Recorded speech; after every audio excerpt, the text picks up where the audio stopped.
Okay, so quick little vid on what I'm calling for now. What am I calling it again? Oh yeah, let's see, the multiband stereo spread technique. Right. So as you follow along, you can look over here for some numbers, 100%, what have you, or you can look over on this here window, which is a magnification of the other window for various numbers, 66%, 50%, and so on down the line. Or you can just listen to my beautiful voice telling you what those numbers are. At any rate, so yeah, this is about the multiband stereo spread technique. What is that about? Well, it's about, let me just play a little quick snippet of this tune so you can hear.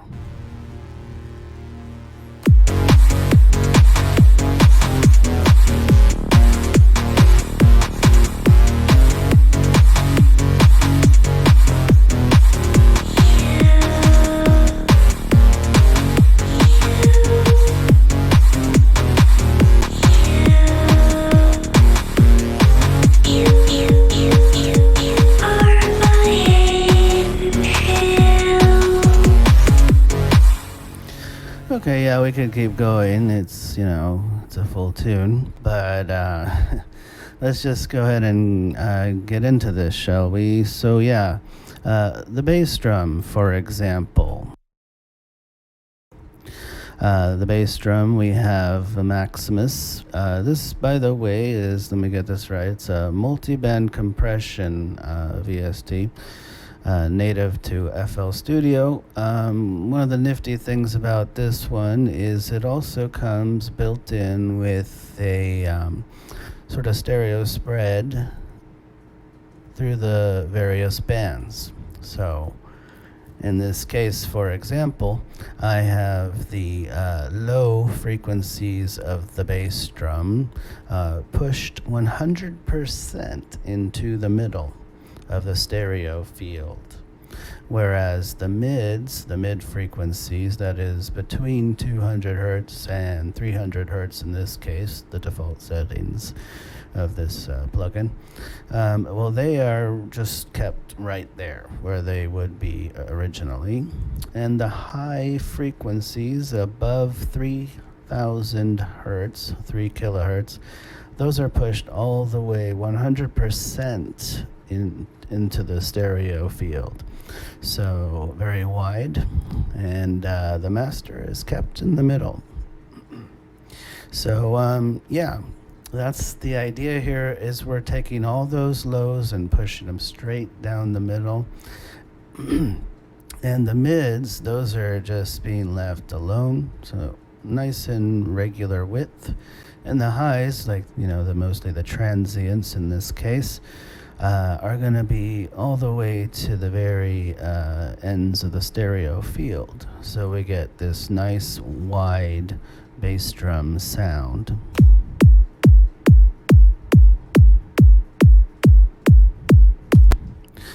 So the idea here is we can get this nice solid bass drum sound without crushing it all the way up. With compression, and we also, of course, by the nature of this technique, is we also end up with a wider sound. So it's got that width, it's got that extra volume, or at least perceived volume, which, because on that note, real quick, when we use this technique, when I use this technique, whatever, probably someone else using it too, just haven't bothered to say so. At any rate, when you use this technique, spreading a sound through the stereo field, you end up with a perceived increased volume, I've noticed. And so you can maintain the dynamics of your sound while simultaneously achieving a louder sounding sound, if you will. So you get those dynamics and that width and that loudness. And since we're not shoving that bass drum straight up to 0 dB or what have you, we also end up having this extra headroom, in the volume, right? And so that's nice, right? So we get that wonderful bass drum sound. And then let's just carry on to see how you would use this technique for more than one sound. Of course, I have sometimes used it, I believe, on just the bass drum itself, because you want that nice sort of massive full-bodied bass drum sound in many an electronic tune. But in this case, for example, I also have the clap. Well, that's got the reverb on it too, but also good for width. But so that's a bit more subtle on the clap. But notice in this case, I have the lows, which are not too present. Just a little bit there. Those are just regular. They aren't being pushed wider or narrower in the stereo field at all. In this case, the width on the mids, those are being pushed 33% away from the middle in the stereo field, whereas the highs, those are at 66%. And the master hasn't been pushed at all. So again, we get that nice dynamic sound, and we're not crushing it. And then we get a nice crisp clap. And of course, with the reverb, I would usually put this on a side chain channel or what have you, send channel. But at any rate, in this case, I decided I just wanted a little extra something. But yeah. Okay, a little more than a little extra something. That's pretty wet. But anyways, we get the hat. Before we do that, notice the clap down the line at some point in the mix. I also used this, if you're not familiar with FL Studio. This is just the stereo spread of the entire frequency spectrum. That is the entire sound itself. It's also being spread a touch. And you can actually just do that. In fact, I've done that for many a year before I decided, hey, why don't I use the multiband thing for that? So anyways, before that, I've been making much use of these spreads. Because usually I don't want the clap stuck in my left ear on the same place the entire song of any song, and I don't want it on the right side either. I kind of want it to not do that. So personally, whereas something like the hat, I want some stereo movement. Maybe I hear that better without the clap. Right, so that's nice, but I'm not a fan of just hard pan, leave it there. Maybe I'm sure in other types of music it's great, but I feel like with electronic music, I'm not striving for some kind of, quote, natural, end quote, sound per se. I can make good on the fact that these are all synthetic sounds and samples and such. And so, I'm going for a bit of an otherworldly sound myself anyway. But, do what you're going to do. I'm sure you could probably use this technique in combination with some hard band techniques, but it's just not something I do much. Usually, if anything, it's like with this, hat. where we get a bit of movement going back and forth. Yeah. So yeah, but notice on the topic of this hat, it's just a simple EQ, no compression. Why? Well, in this case, I don't want that hat to be too prominent, and that's not uncommonly the case. I know there are more than one genre of music wherein the hat will be a much more much more upfront sound, but usually for the music I make, it's not quite as high in volume. So, at any rate, so none of that here, and just a simple spread of the entire frequency spectrum, which again isn't too much other than these highs. Right.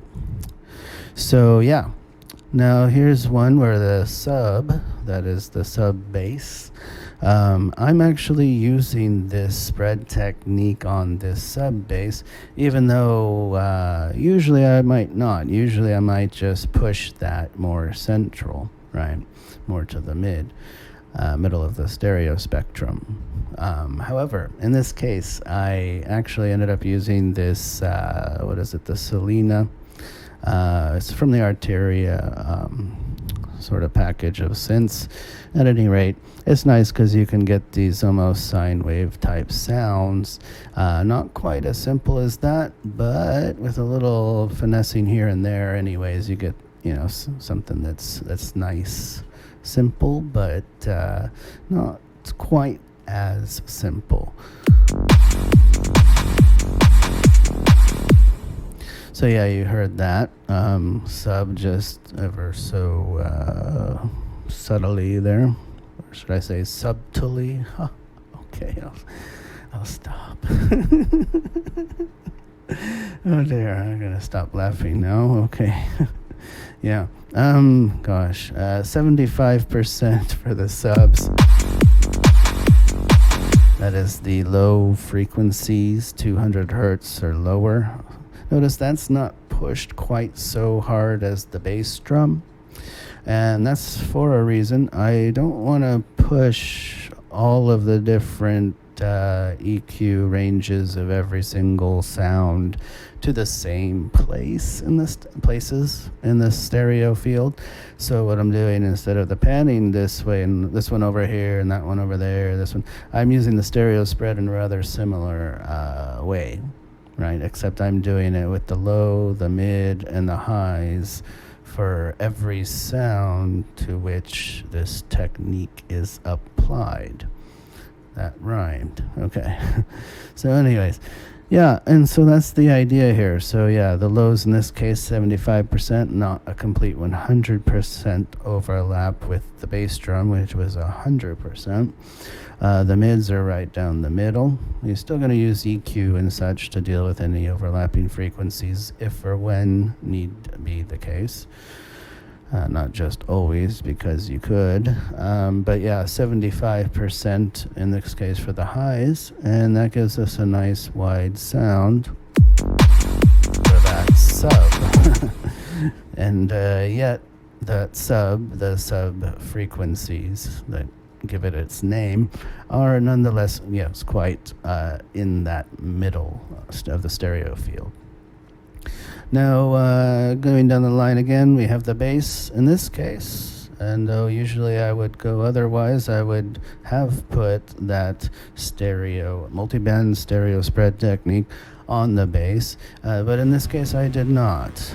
You'll hear a bit of a drone on this bass sound because I used the ARP 2600 from the same Arteria synth package. Pretty rad package if you ask me.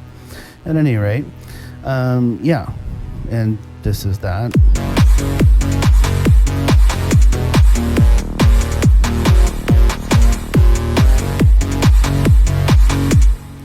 Anyway, you get the idea. It kind of drones, but just that's the nature of the patch on that 2600.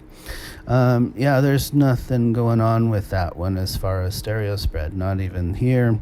I found it to be a rather nicely spread sound already. I think you can hear that just by listening to it for a split second. Yeah, so some sound design type EQ, not on a master track to be sure. At any rate, yeah, so that's pretty much the idea, with this. You don't want to use it every time, all the time, for everything, no matter what. It's not an elixir. It doesn't cure every ailment that you might ever run into in your productions. You're still going to want to use EQ. You're still going to want to, use a little bit of, parallel compression or but the thing is, though, you don't have to do as much of that sort of hard comp, if you will, using this sort of technique, because again, you've earned yourself more headroom in volume as well as more space in the stereo field, and you are maintaining much more of the dynamics by not having to compress your sound so hard. Yeah.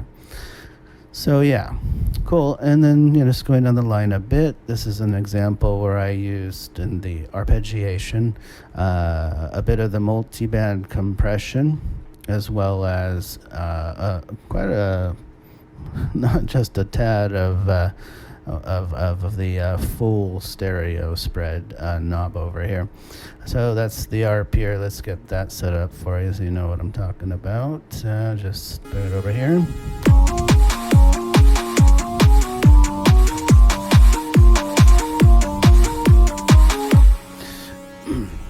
So yeah, you can, again, that I also did that with an ARP 2600, and this patch also has a bit of a drone to it. At any rate, so yeah, that's nice and wide sound. And how so? Well, I've pretty much cut the lows on this one almost entirely. If anything leaks through, it's coming through at 20% down the middle. And the middle frequencies between 200 hertz, 200 hertz, that's right, 200 hertz and 300 hertz. Those are, in this case, at 60% spread, nice and wide. The highs here are at 20%, so just a bit off center. And the master is actually also pushed at 25%. And to be sure, I would usually do these lows, mids, and highs in actual course of action here. And then if I felt like I wanted a little more at some point, either right away or down the line during the mix, I might push it a little further, or even push it further in to the middle. So it depends on the tune. And and in this case, down the line at some point, I ended up feeling I wanted even more spread on this sound, and pushed it, the whole thing, 50%. Anyways, you gotta use your ears, of course, and whatever visual assistance you might have in various apps, or VSTs or what have you. But it's just, this is very cool, helpful technique. I don't necessarily go through each and every single one of these, but you kind of get the idea at this point, I think. I guess I've used it on the vocals here as well, and the chords, and every single time I'm sort of respecting the relative, spreads of each of the frequency ranges of each of the sounds. That's if you followed that, to be sure. The lows are right in the mid. The middle frequencies on the clap are at 33%, so I'm going to be now mindful, cognizant of any other sounds that might want to be there or close to that, and maybe push them a little bit out of that exact area. Because again, you're still going to need to use EQs and various other, techniques. But I find that you don't necessarily have to cut things so much as you might find yourself doing otherwise, or at least myself anyway. In this case, I have cut sort of high passes and such. This is a bit unusual. Don't worry about that. At any rate, but okay. So yeah, I kind of pushed this one a little harder on as far as cutting out all the lows and whatnot. But you don't really need to do that as much with this technique. And so maybe this wasn't the best example of the song that I could use for this technique, but you can see that there's been a bunch less of the compression going on. Notice here on the master, I do have some compression on the chords, right, or the harmonies going through, but it's not much more than linear compression on that. And, so yeah, just kind of linear almost compression there. So it's nothing too heavy-handed, and yet they come out nicely. And so that's the idea. With this technique, you get enhanced stereo width, you get more presence, in the sense of not the usual, that's the wrong word actually, not presence. You get more dynamics, you get your sounds are more alive. I feel like using this in some ways, because you get much more headroom for all the things that make a sound good, like its intrinsic dynamics, the changes in volume as it goes through making its sound, and also you get this nice width, and yet you also have this very strong center in the bass region, and you kind of work out your stereo field as you mix. And, you're going to want to use it probably at the end as well to touch up a little, or more than a little, in this case to 50% for the lows to bring them back in a bit. And the mids now, they're pushed on the master track 33% out, and just a touch on the highs at 17% out from the middle. And the master, just a touch out at 17%. I'm sure probably any of you who are already using this multiband stereo spread technique are using it on your master track. I'm just making this video to kind of share the idea that it's actually useful on a per track basis. Again, not necessarily every track on every tune, but I find that it's a great way to bring out an important sound in your song without having to crush it, or having to crush the other sounds to work around that sound that's now been crushed. So yeah, just a nice little technique. Thought I'd share it with y'alls, and do what you will with it. I'd be interested in hearing anything you might want to share about it. I'm anticipating a concern about phase issues. I would recommend using your ears for that. Of course, you can check the mono and all this and that, but in the end, if it sounds good, it is good. And make sure to check different monitors and so on. But that's that on that. So yeah, multiband stereo spread